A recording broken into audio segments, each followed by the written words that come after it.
Hey Laurie, how you doing? I am wonderful. How are you? Good, thanks. Thanks for coming onto the podcast. It's good to finally chat with you. We've been honestly looking up to you and all your work for a very long time, so it's Thank you. honestly a great thing to have you on the podcast today. Thank you. It's very kind of you to say. Yeah, of course. So for, let's say, the few listeners that don't know who you are, could you give a brief intro? Who are you? What do you do? Sure. So I started my career as a personal trainer. I got my first certification at the YMCA in Montreal, Canada, which is where I was living at the time to go to university. And that was in 1999. And I've been in health and wellness literally ever since. I was a trainer for a long time, and then I went back to school and became a registered holistic nutritionist. And I did that full time for 7 years.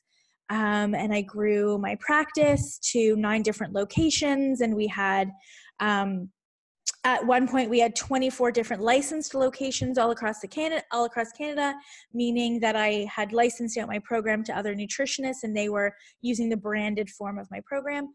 And we were supporting them in their businesses. And then over time, very organically, I fell in love with business, specifically online business. And I figured out that I just have a head for it. And so very naturally, I didn't decide to be a business coach, or I don't even resonate with that term, but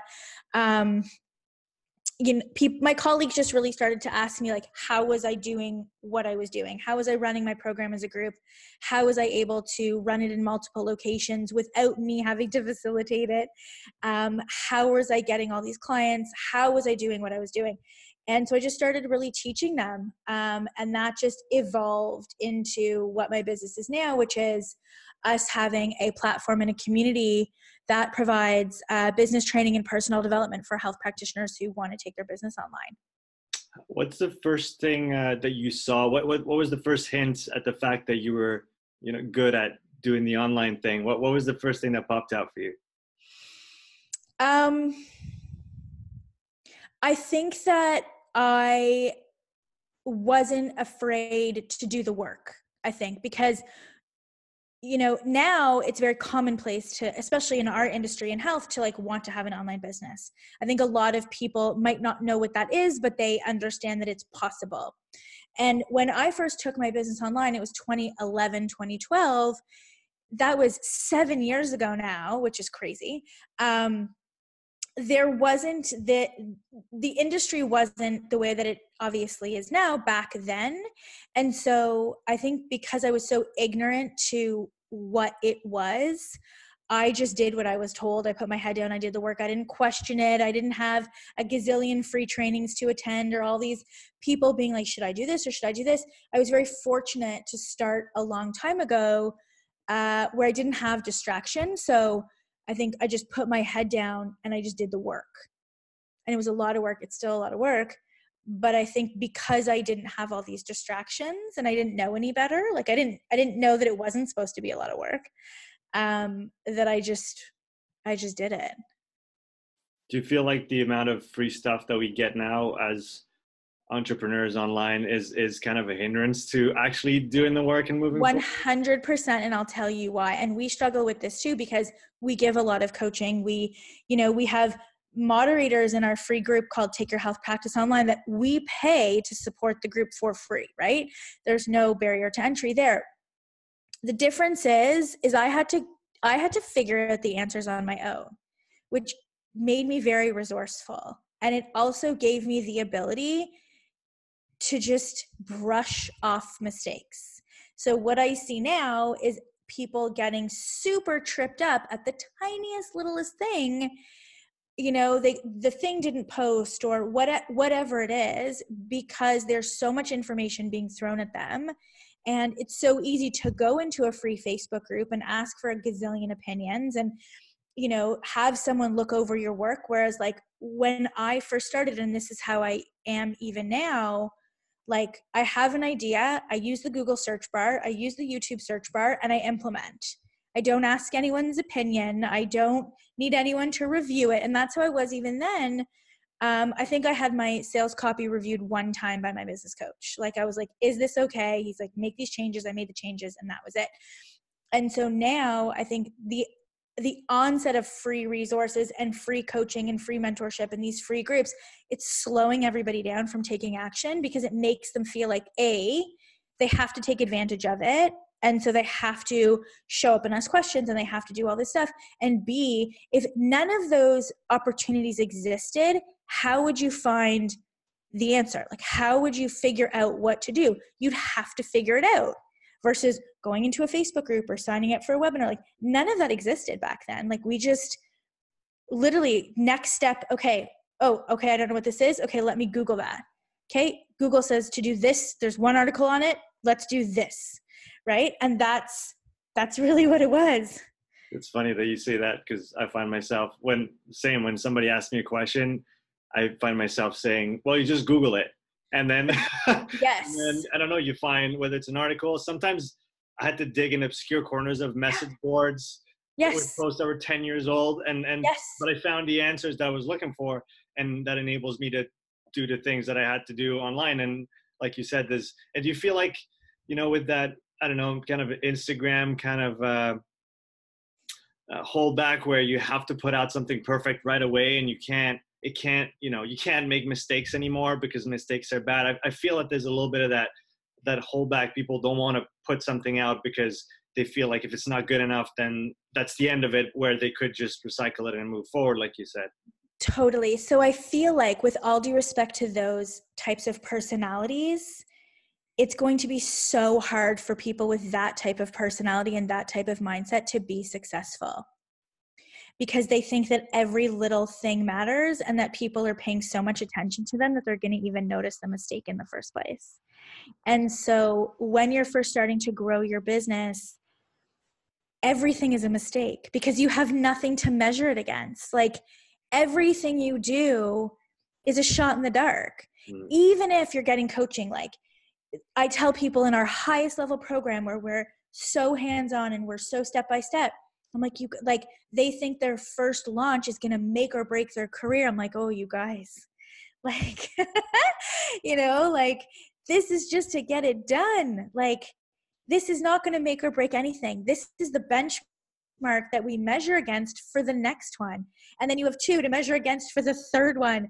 And then you have 3 to measure against for the fourth one. Like, nothing matters. Like, everything matters and nothing matters. And so I think for the people that have that fear, that are withholding, we say take imperfect action. Like, literally, you have an idea, write the blog post, post it. You have an idea, do the Facebook Live. Like, the state in which most people operate is really from a lack of confidence, sort of ego-driven space where they're afraid to look like an idiot. They're afraid to look like they don't know what they're doing. And I'm like, well, you might not want to go forward in setting up your own business because that is like job, like when you're describing like the skill set for a job, like that's number one. Like you're going to look like an idiot, something bad, like you're gonna screw up, you're gonna do that stuff. Like,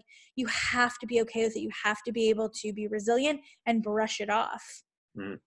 And so for those people that are like you and I, that just do the work, that just go forward with it, what are the obstacles that can pop up for those people then?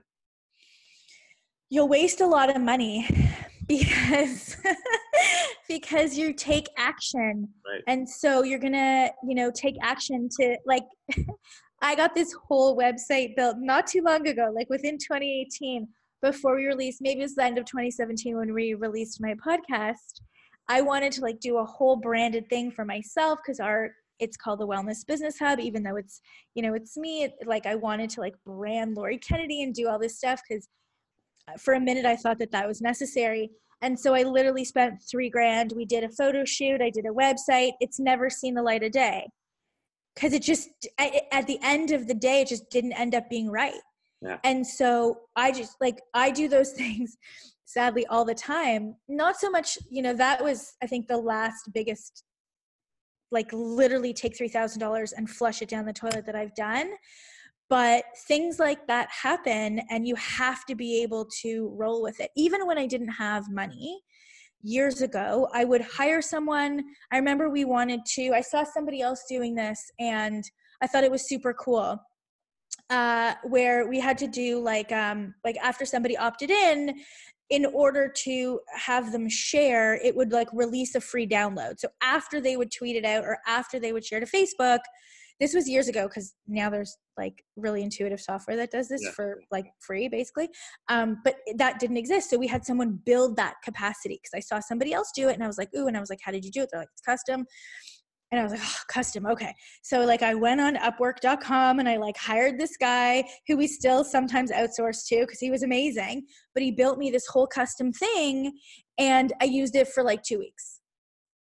And it was like, meh, okay, this isn't doing what I think it was going to do. Like, meh, on to the next.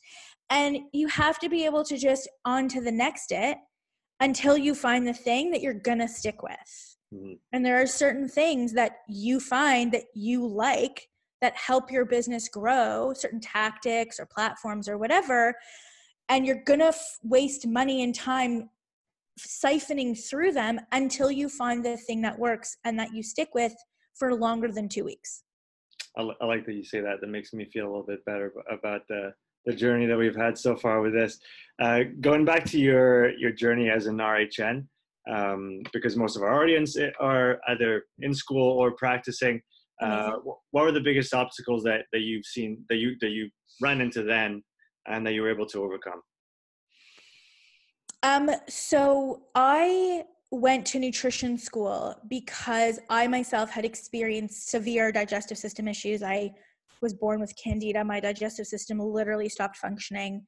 And a naturopath put me on a candida cleanse and basically saved my life. And so I went back to school when I was 25. So I'd already gone to university. I was working in a fitness facility. I had a good paying job as a consultant. I'd never been an employee. It was a startup and I was in charge of their fitness programming. And I went to school and I came out of school thinking that I was going to rid the world of candida, number one, because I was like, oh my God, everybody has candida, because every symptom was like, oh, you must have candida. And so that was number one. I just like diagnosed everyone as having candida. And number two, I honestly did not understand that I was running a business. Even though I was a personal trainer, I had never gone out on my own. I had always worked in gyms. So I worked in one called Extreme Fitness, and then I worked at a women's only gym for years. And so I had never had to do all of those things that you have to do when you're literally don't have a roof over your head. And it never occurred to me that I was a founder. It never occurred to me that I had a startup company. It never occurred to me that I was the CEO, the CMO, the CFO, the salesperson. Like, it didn't occur to me that I was playing all those roles. I had RHN after my name. I rented a space in my chiropractic, my actual chiropractor. Like, she was so nice, and she rented me an office space, and I signed the contract, and I did all the things. And the problem is that I didn't know what I didn't know. And so because I was so ignorant to everything, I was just like, yeah, I'm going to be a rock star, and I'm going to like be on TV, and I'm going to have a book, and I'm going to do all these things. I'm going to hold seminars, and 50 people are going to come. And I didn't know how to do any of that. I didn't know marketing was not a term that I knew of. I didn't know what that was. I didn't know I didn't know what I know now, obviously. And I think that was the biggest issue, is that I didn't know what I didn't know. And with all due respects to all the alternative professional education institutions, they, from what I've seen, in no way set you up for success from a business perspective. It's also not their job to. You don't go to school to learn how to market yourself. You go to school to learn the nutrition, health coaching, naturopathic, whatever it is, education that you need to learn. So it's like, phase one is get your degree, to get your diploma, get your certification. And then in no way, shape or form can you go anywhere without like phase two, which is your business education. And most people don't have that. Mhm. And most people don't know that that's needed, or even to the degree that it's needed in this day and age. Yeah, well, I think that's something that I've heard a few times.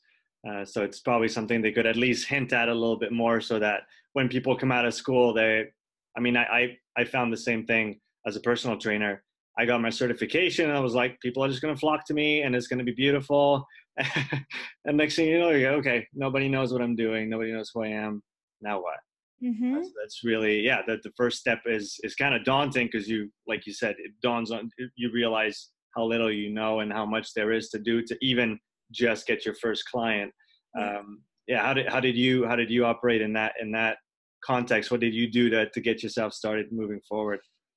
I had what I thought at the time was a big epic failure. I was going into debt because I wasn't getting clients from the chiropractic clinic, because looking back now, I didn't have any type of lead gen or referral process in place. And she didn't know, because I don't want to say it's easier for a chiropractor, but she had an established practice. She didn't really need to do that stuff because she had started so long ago and her practice was built, and she didn't know to have a referral. Her referrals was like, hey, we have a nutritionist. There you go. Like, she's over there. That was her referral process. I didn't understand what a referral process would look like. No one taught me. How would I know? And so I can't remember if I was there for sure between 8 and 12 months for sure in that clinic.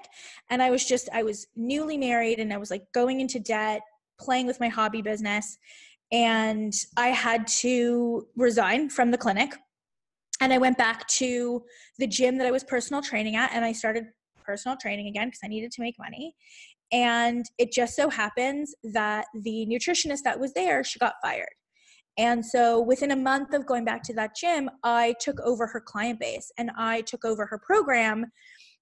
And I took on her role. And at the time, I'm not even sure that she had a designation, to be honest.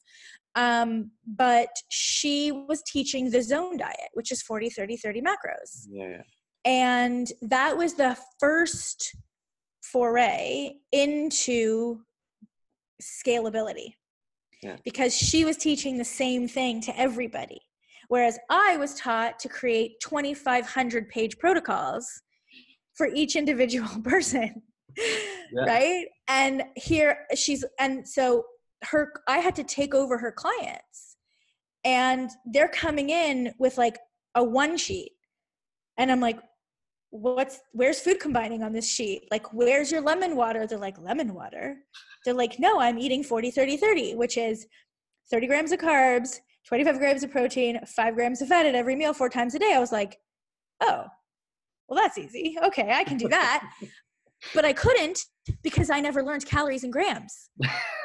Like, you know what I mean? I was like, why are you eating that like that? Because we didn't learn that in school. So I had to go teach myself the zone diet. Yeah. I went and bought the book, and I taught myself how to convert calories to grams and grams to calories, and how to assess somebody's metabolic rate and like all that stuff, because we didn't learn that in school. Like, you would think we would, because that's pretty, that's like a staple, but we didn't. Yeah. And so I had to then go teach myself weight loss. I had to go teach myself blood sugar, specifically, net carbs, fiber, all that stuff. But that alone was my first sort of foray into scalability. And then my second opportunity to learn and grow was when I almost got fired from that job because I wasn't hitting my sales goals, because I was still selling. I worked with her clients, but I didn't sell those people. So I then I was like, well, I'm going to finish. Didn't click to me then, but I was like, okay, I'm going to work with her clients over here with this program with all these handouts that she just gives to everybody. But I'm going to be back over here, running my business the way I was taught in school, selling one-off sessions, creating programs for everybody. It didn't click until I almost got fired from that job because I wasn't hitting my sales goal. And my manager, Tara, who actually became a client of the Wellness Business Academy years later, she said, well, why can't you sell groups the way that we sell like small group PT? Mm-hmm. And I didn't have an answer for her. I mean, what was I going to say? Because I wasn't taught how to. I was like, sure, I can. In my head being like, I don't know how to do that. I'll figure it out. I'll make it up as I go, because that's what you got to do. But that's really how everything changed. I think it was around 2009 that this happened. And that's how everything changed, was because I saw how someone else was running their business. And then I figured out how to do it. You learn how to sell, essentially. I learned how to sell, but I also learned how to package a program versus an individualized session. Yeah. So there's a difference between selling a commodity, which is a 60-minute session. I'm selling time. I'm selling 60 minutes. You can't scale so it. 60 minutes is equal to $150, right? Except when I sell a program, I'm not selling my time. I'm selling you a result that the program is going to provide, in which case I can charge whatever I want because you want that result, right? Versus me selling you 60 minutes of my time. So that ties nicely into, I want to transition talking more about how to start or transition your business online. And so I guess that's one of the big whys behind why would you want to go online. The scalability of it is there. You're not trading your time for money anymore. Mm-hmm. I think there's this big allure online, but honestly, whether you run your business online or not, the model's the same. So somebody who has an in-clinic practice, let's just say, should be running their business the exact same way as someone who does it on the internet. So there's nothing wrong with running an offline business, an in-person business. What's wrong is the model that people are using. It's just it's easier to run it online because you don't have to leave your house and you don't have overhead. If you're like me, you don't like leaving your house. I don't like leaving my house.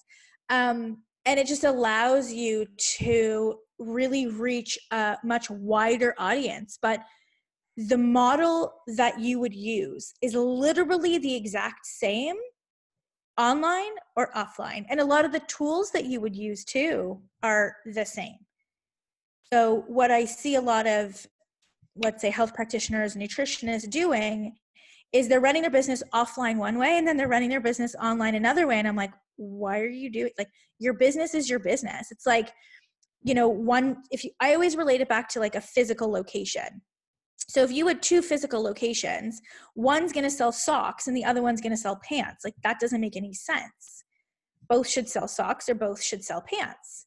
Like, why would you do that? So it's the same thing for your offline and online. So I think it's probably an easier way to grasp it is to think, what is the model that you're using to run your business? Because there's a lot of different models that you can use. And when I say model, I mean, like, what's the format that you're using? What's the process? What's lead gen and nurture and sales conversion and delivery?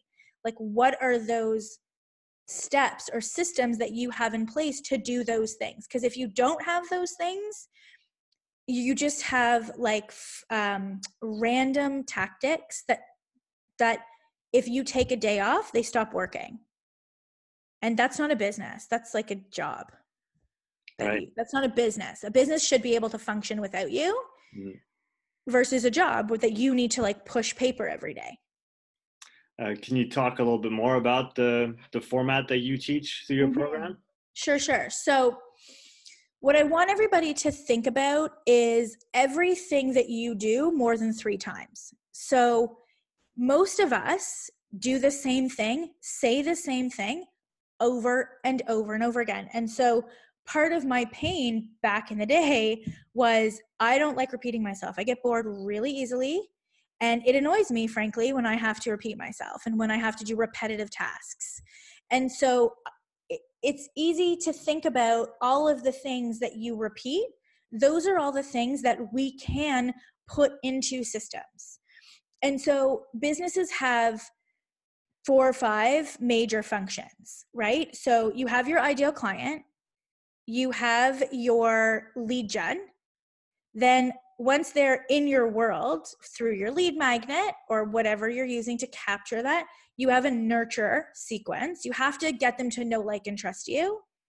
Then you have to take them to a sales conversation that's usually either a webinar or a phone call, right? Or a webinar to a phone call or a webinar to a sales page. And then you have a sales conversation. They say yes or no, and then you deliver the program. And when you deliver the program, the teaching part of the program that you have to repeat over and over and over again should be pre-recorded, and you should have worksheets, and that should be put into some type of delivery system where you're not having to send out emails with attachments and send random emails and, oh, what week are you on? Like, it should, we have the capacity now, and it's not that hard to set up. For those of you that are like, oh, technology, it's not hard. We have, you know, with all due respect, like, we have 60-year-old women doing this, like, no problem. And, you know, coming in being like, I don't know how to send an email. And like 3 months later, they're rhyming off, you know, how to put the sequences together with Facebook pixels. It's all learnable. So that is the system. And you have that whether you run it online or offline. If you don't have those key components, you don't have a business. You just have actions that you take every day, right? And so it's really important to have that structure set up.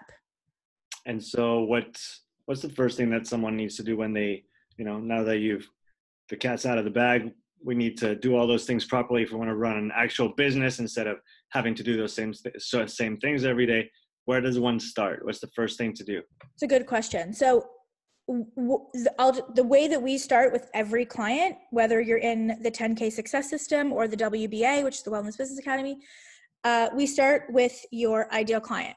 Your entire business is set up to attract and serve one person, of which there are tens of thousands. And every single thing that you do, from every single piece of content that you put out, to the colors that you use, to the font that you use, to your topics for your Facebook Live, to the podcast that you go on, to every single thing that you do is for your ideal client, is in service to your ideal client.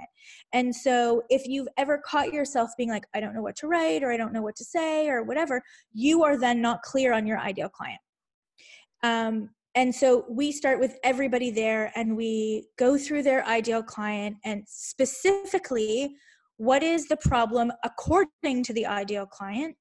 What is the desire that they want out of working with you according to them? What is the root cause that we know they have that they don't know that they have? And then how are you going to fix that? What are you going to do in terms of a program or a service in order to deliver their desired outcome and fix the actual problem? And until we have complete and utter clarity on that, we do not move forward. Because when you move forward without that type of clarity, you for sure waste money. You waste money putting up a website. You may waste money and time creating a lead magnet that doesn't convert.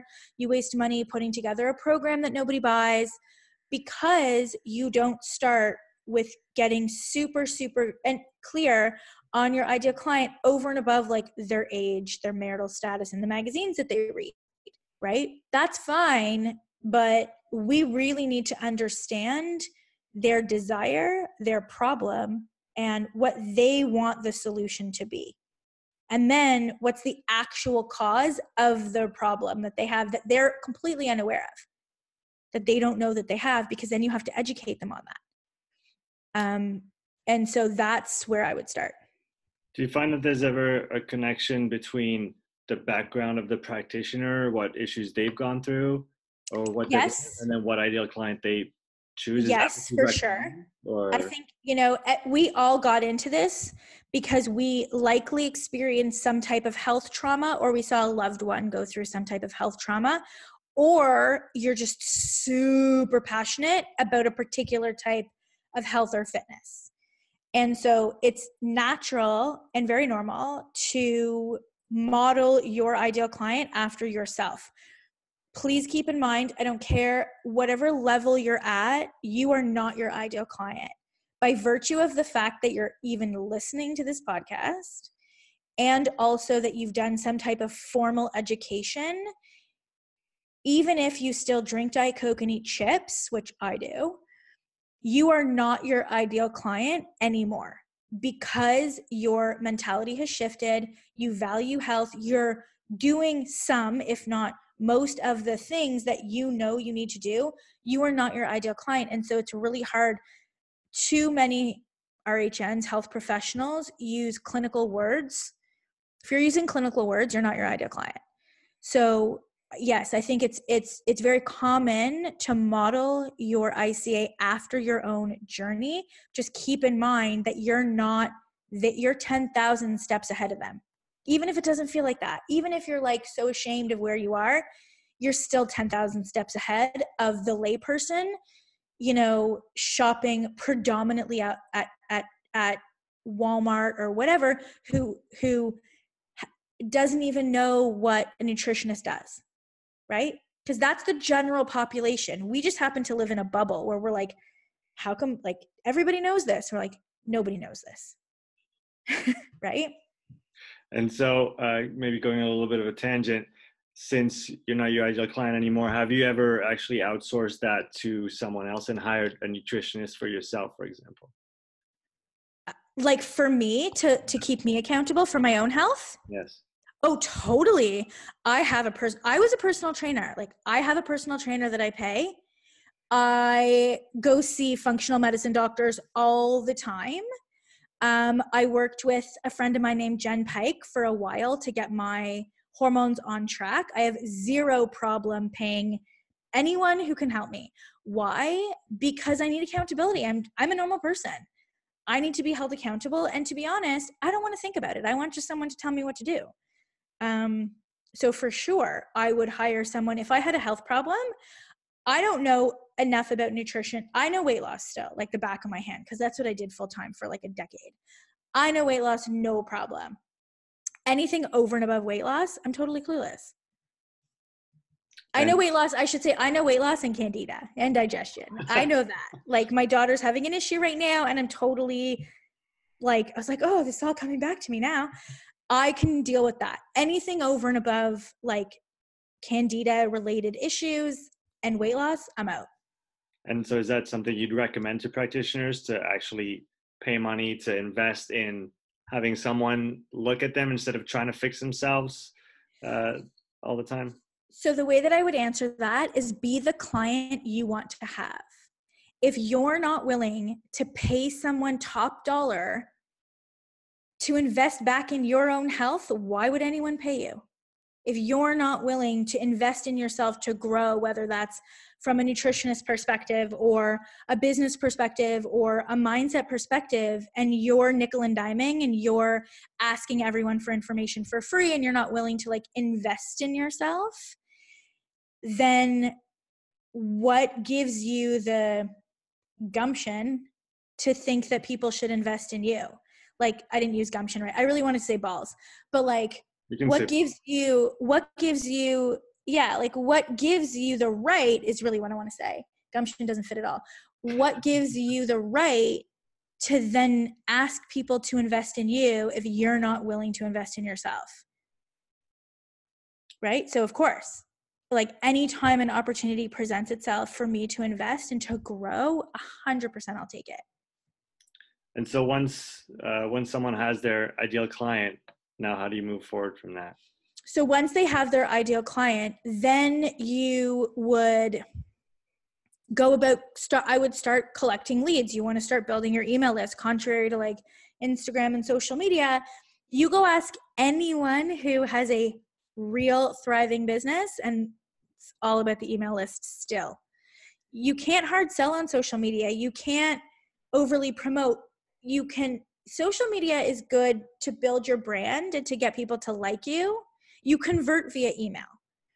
So, which is also why I don't have a very large social media following, because I never focused on it. I have a really profitable business off of a relatively small email list because I focused on my email list for so long. So I would go and create your lead magnet and get it converting and really spend time crafting emails and communicating with those subscribers, those actual real life people that raised their hand and was like, hey, I'd like your help, please. Because those are all potential clients. Yeah, it's funny that you say that because at the beginning, we did not focus on the email list with the hub, and then later on, I think it was some Facebook algorithm change, and I was like, we Yep. have we have nothing on social media. Essentially, we own nothing.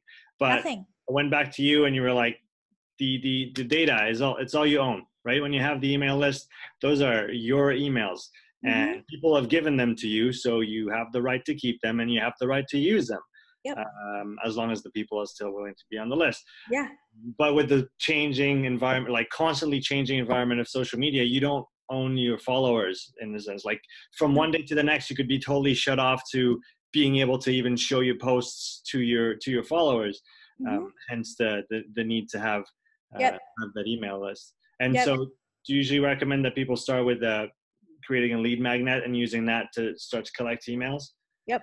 And that's obviously directed to the ideal Yeah, client. I do. Yeah, absolutely. Like, yeah, I mean, social media is amazing. It's great for awareness and all of that, but to not use it to build your email list is a mistake. Like that, you know, we're all on social media to build audiences. That's what we're using it for. It's somebody said to me one time something about, are you, I don't want to be on social media because I'm nervous that like my friends and family, whatever. I'm like, it's part of your job. Like social media, me going on Instagram and me doing that, I'm not like I'm sure some people use it as like a pure social thing. This is actually part of my job responsibilities. So imagine going to your boss and being like, excuse me, boss, I don't want to do this part of my job because I'm nervous about what my mom's going to say. Like, you get fired, right? So part of your job responsibilities is to grow your email list and present your brand on social media. It's part of your job. It's part of my job. So when I'm doing that, of course it's me, but it's still me being my persona as part of the job. Otherwise, I wouldn't do it because I'm an introvert. Like I have to set alarms on my phone to remind myself to go on Insta stories because it's just not something, it's not natural that we do that. Maybe for my kids, they'll grow up, it'll be natural, but like for me, it's not. But why do I do it? Because it's part of my job. When it comes to selling through the email list, I've seen all the strategies under the sun. There's the email people every day, open your thing twice a year. What kind of route do you recommend people go? Whatever route you can do to be consistent. Hmm. So if I said to you, you have to email every day, and you're like, oh Lord, I hate writing, I don't like it, you're not going to do it. So whatever way that you can first be consistent, that's what you need to do. The more you email, the more sales you'll make, because people need more touch points than more than twice a month, right? I think it also got like an email newsletter, right? Like you got the newspaper came to your house every day, right? Everybody gets the news every day. Get your send email, right? So we send daily for sometimes, and no less than 3 times a week though, we'll send email. It's very hard to then, if you only send email once a week or twice a month, to then transition into a launch period where you're sending, a lot of email or like a flash sale or a promotion. Like it's just your subscribers are like, what's going on? Like imagine if all of a sudden you got the newspaper 5 times a day, like you'd be like, what is this? Right? So, but if that was a normal occurrence, then you wouldn't think anything of it. Right? So it's just whatever you can be consistent with. What do you tell people who are afraid of doing that because they think they're going to lose subscribers? Good luck to you. It doesn't matter. Of course you're going to lose subscribers. Do you think that everybody who subscribes to the newspaper from like the day that it started, the day that the like in my area is the Toronto Star, the Toronto Sun, like people lose, you're running a business. Like this is like, you got to let things like that roll off your back. It's totally fine. It's totally fine. You don't always shop at the same stores. You go to other stores. So sometimes you shop at the grocery store across the street, and then other times it's 20 minutes away. Like, that grocery store across the street isn't calling you crying because you didn't shop there that day. They don't even know. Stop paying attention is what I would just, why are you bothering to look? If it puts you in a bad mood, don't look at it. What you're not going to call them and be like, can you resubscribe? They're gone. Don't worry about it. On to the next one. On to the next. Yeah. And so going back around the selling point, feel like money is a kind of a taboo topic in the industry still. People don't want to talk about money too much. They just want to talk about fixing people and helping people, but then making money is not necessarily the priority, when really, as a business owner, you should be making money from it. How do you tackle that? I'm trying really hard to change that, to change that attitude towards money. Because for a variety of reasons. One, it's just silly. Two, you can't really do what you want to do in life unless you make money. So whether that's buying property or funding a nonprofit, like I was just speaking to somebody at an event that I was at, and she was saying how she would really love to put together a program for Indigenous people. And she's like, how do I do that? I'm like, go make a lot of money. Go make a lot of money, because if you make a lot of money, then you can just fund it yourself. Versus, she's like, should I get a grant? Should I get this? I'm like, you're going to put the same time and energy you would into go make your business profitable than grants and sponsorships. Like, don't rely on other people. Like, money is just energy like anything else. And what we are doing in this industry is literally transforming someone's health. And so an alternative perspective would be, it seems like a scam when you charge too little, right? People are used to paying for services. They know you're not free. They have an expectation of paying you for your time. And so if you're claiming this life-changing result and you're charging $147 for it, they're going to be like, what? There's a disconnect between the outcome that they're expecting and the dollars that you're charging. And so they're not going to go with you because that just seems weird. Like, if I was going to, at this point in my career, let's just say I go join a mastermind with people who are doing multi-seven figures, and we're there to learn how to grow into 8 figures and whatever. And they're like, it's $5,000 a year. I'd be like, what? No, that's just wrong. Because I would be like, then it must be really crap if it's only just $5,000, because in my mind, you get what you pay for, right? And if people are nickel and diming you, I would look at how you behave in your own life. If you're nickel and diming others, if you're asking for freebies, because you attract like attracts like. So I would look at that first. And then I would honestly go get some sales skills. Like, we have clients that sell 2,500 packages. Like, it's easy. It's because they just expect it to be easy, because they believe in what they're doing. And they know that in order to deliver a phenomenal experience, that's the price. That's the price. And there are people that will happily pay it, and there are people that won't, and they're not their ideal clients. That's okay. Right? So I think it's just, you have to kind of look at it like, what kind of program do you want to create? I'm not going to go to someone, even a health person at this point, and if they said to me, I'm going to do this 6-week program for you, it's going to be $150. I'm like, no, I'm going to want more of your time. So I think you're going to do a shitty job. So, and you probably will do a shitty job, because what's $150, right? So I think, I don't know. I don't know if that answers your question, but I think you get what you pay for. And at the same time, just because you don't have client experience or you're just starting doesn't mean that you should charge less than what the outcome for the client is going to be. So kind of be uncomfortable selling at the price that you think you should, but you're not comfortable selling at yet until you feel comfortable doing it. I mean, not so uncomfortable that you're like, okay, it's $5,000, because you have to be confident. But I think it's just the realization that you are running a business. You do have expenses. I mean, what's $150? Like, you know, you have to pay your insurance fees, and you have to pay domain fees, and you have all these expenses.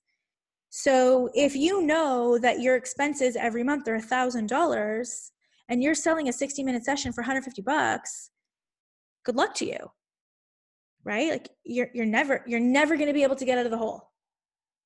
Do you have kind of a progressive approach in terms of building a business from scratch, where you recommend people start with only the few key things that they need to get started, and then build on that and invest in more? For sure. Yeah. I mean, that's just, that's bootstrapping a startup.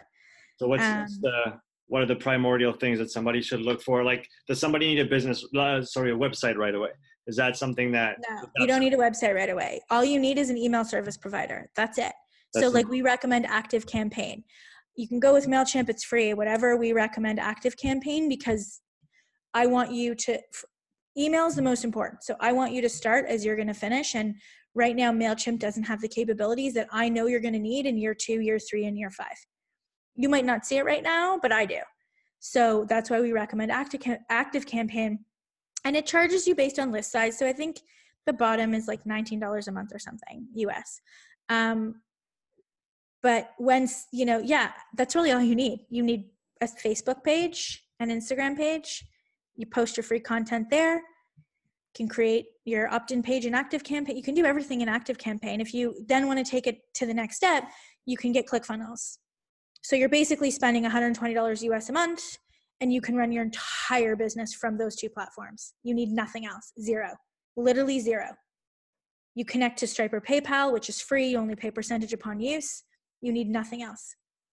And so and that's really like the bottom line, because I see a lot of people get lost in trying to figure out the 10 things that they need to get started and invest into all those different things, when, like you said, you can start with very little, if nothing at all. And then the platforms that I have in my business. So my actual business expenses, like not my payroll, because that's different, but my actual hard business expenses, given the size of my business, it's like $4,500 a month. It's like nothing.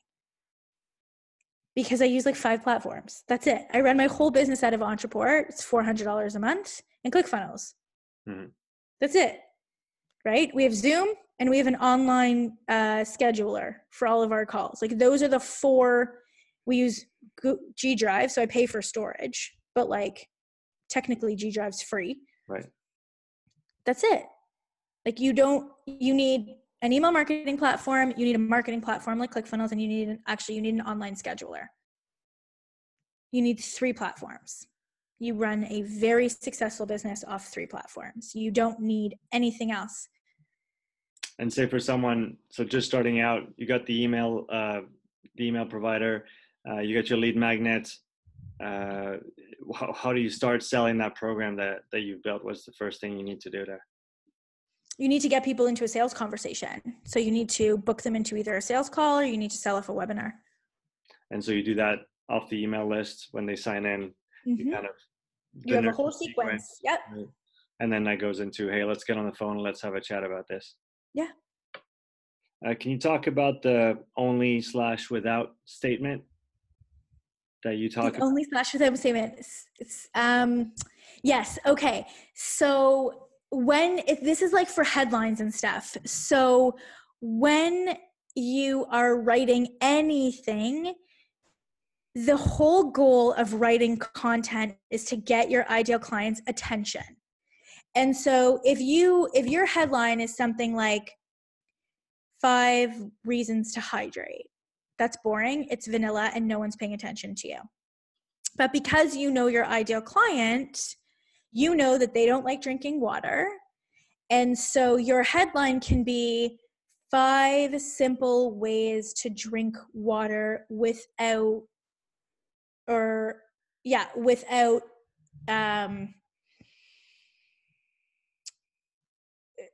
being bored.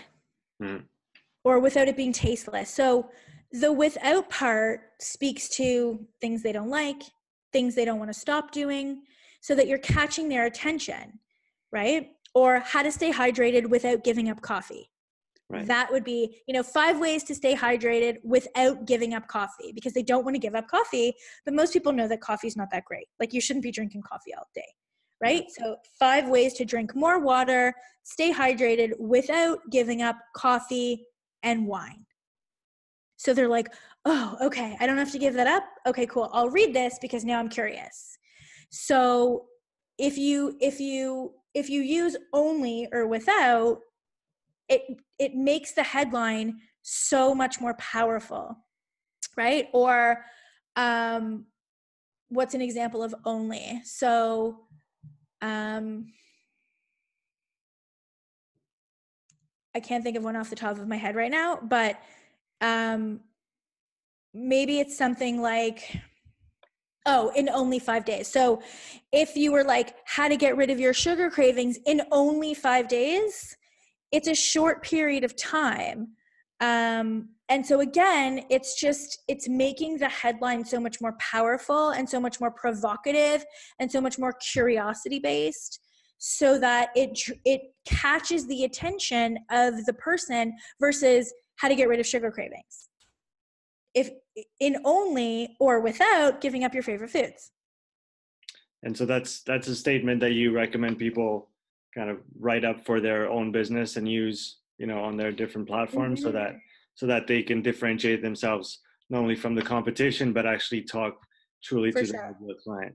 Yeah. Like my sort of catchphrase was, I help women lose weight without giving up wine, chocolate, and popcorn. Because most women eat popcorn for dinner. That's like their meal sometimes, with a glass of wine. Yeah. Which is totally fine. You don't have to give it up. That's right. Zooming back out a little bit, and again, talking about those and talking to those that are just starting out, how long do you usually see people taking to get rolling, get starting with an online business? When you kind of start seeing the light of day a little bit and starting getting some traction? If there's, I know it took. Are these people who've invested in some type of mentorship and coaching? Because whether it's with me or anyone else, you will start to see the light of day a lot faster, because you don't know what you don't know, and so you're paying for speed. You're paying to be told, do this, do this, do this, so that you can get there faster. So I would say year 3, to be totally honest. Year 1, you're like, you have no idea what you're doing. But hopefully by the end of year 1, you've built a foundation, you've built systems, you've built a process, you're clued into your ideal client. So year 2, you can run with it. And you can really run with it, because it's like thinking about building a house, right? You have to build a foundation before you can decorate. So year 1, you're really building. You shouldn't really expect to make much money, because you're building.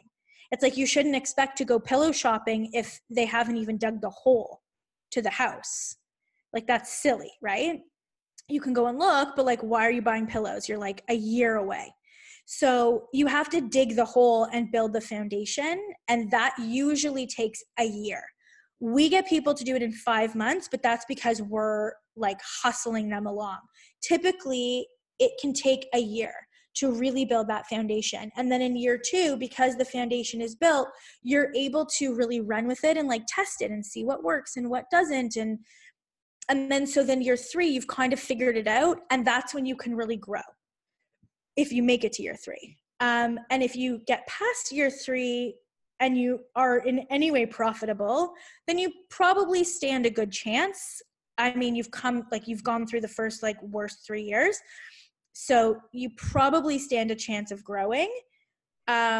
We get people into our programs who've been in business for like years and broke even.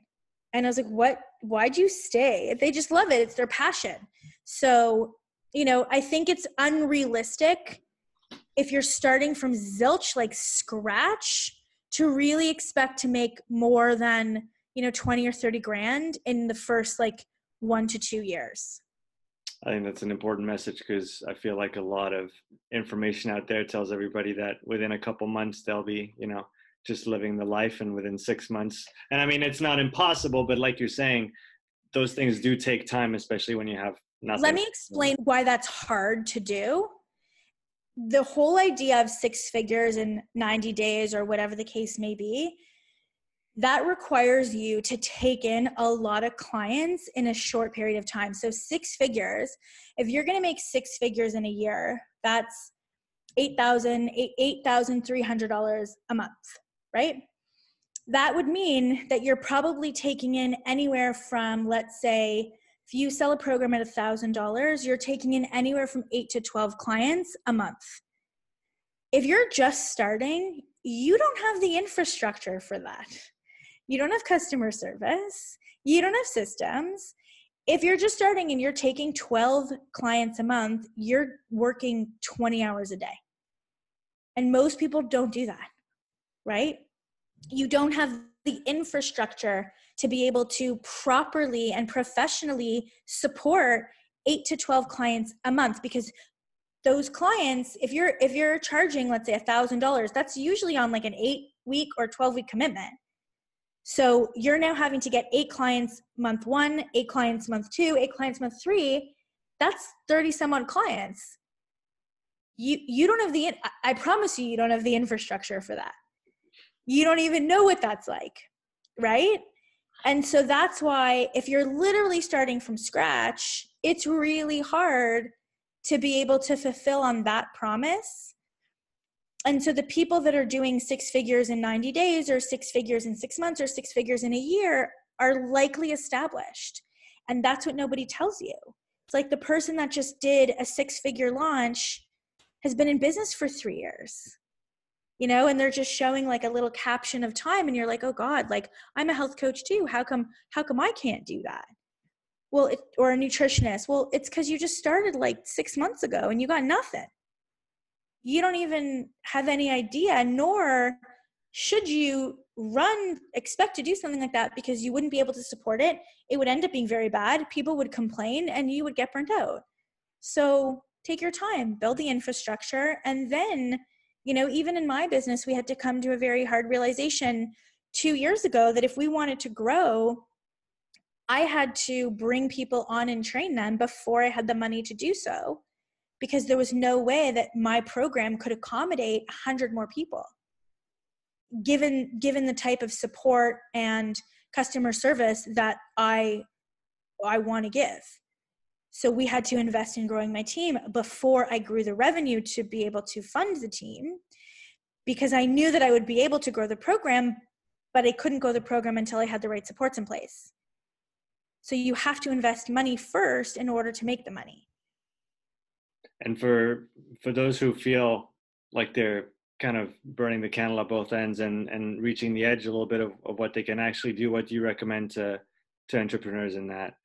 Go find someone who does what you do, who teaches the model, and pay them to learn and do it. What else are you going to do? Mm-hmm. Like if you don't know how to get to the next level, go find someone who does. Whether that's me or someone else, like go find someone who does, because honestly, like what else are you going to do?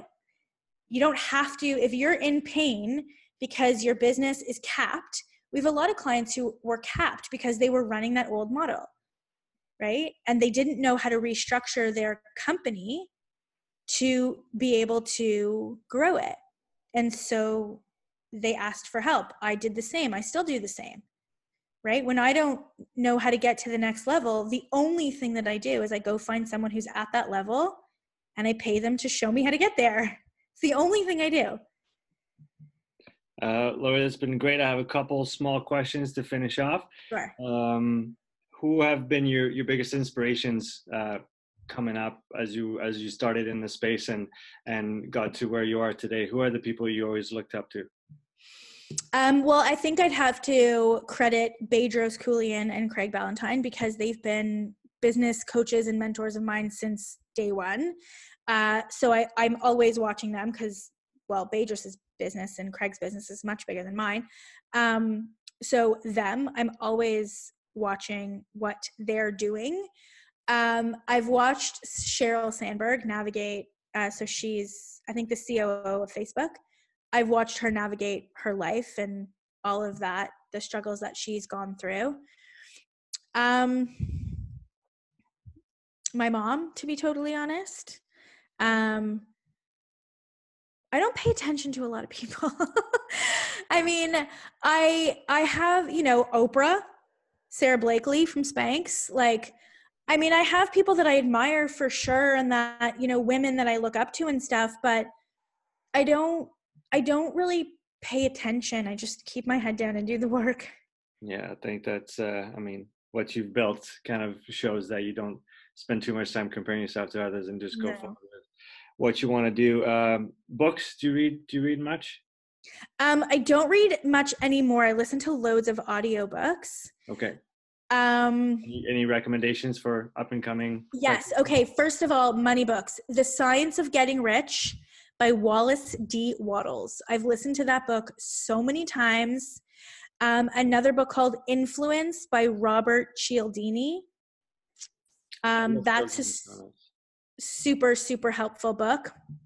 Um, I can never get the name of this book right. I don't know why I've blocked it out, but her name is Tosha Silver. So it's Tosha Silver, and I think it's called Conscious Conversations. Okay. If you're in any way an intuitive or have special powers, you will love this book. Brendan Burchard's like High Performance Habits was really good because it gives you super tangible things that you can do every single day. The Year of Yes by Shonda Rhimes. That was a good one. That was a good read. I think that's it for now. Anything, Jen Sincharo's books are really good. You're a Badass and Making Money. Like that series is really good. Yeah.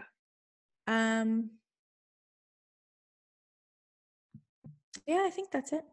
That should give plenty for our audience to listen to or read through. Can you tell our audience about the Wellness Business Summit that's coming up this year? Yes. Before we go. Super exciting. So we have an annual event called the Wellness Business Summit that is being held in Toronto, June 6th to 8th, 2019. And it is for health coaches, health practitioners, and fit pros who really want to up-level their business, who want to grow and scale online. In a really predictable manner. So we're not fly by the seat of our pants tactics. You're going to learn a lot of the models that we talked about in this podcast. We're going to go through them in depth. We bring in amazing speakers to teach you how to become a better coach. We have Dr. Scott Dixon from Precision Nutrition. We have Amber Duggar, who's a master certified profit first educator. So we're talking about money. We have loads of different speakers covering all different topics that are specific to the health industry and that are there to give you the plan so that when you leave with a step-by-step plan of how to get your business to the next level. And plus, it's super fun to hang out in person for 3 days. Going to live events dramatically changed the trajectory of my career and my friendships with people. So I highly recommend it. And I'm sure you'll link to where you can get tickets on the show notes page. Otherwise, you can just come into any of our communities, or you can find me on Instagram. I'm at Lori Kennedy Inc. and you can DM me and I will give you the link. Thanks so much, Lori. It was great to have you on, and hope to talk to you soon. Thanks, everybody. Bye.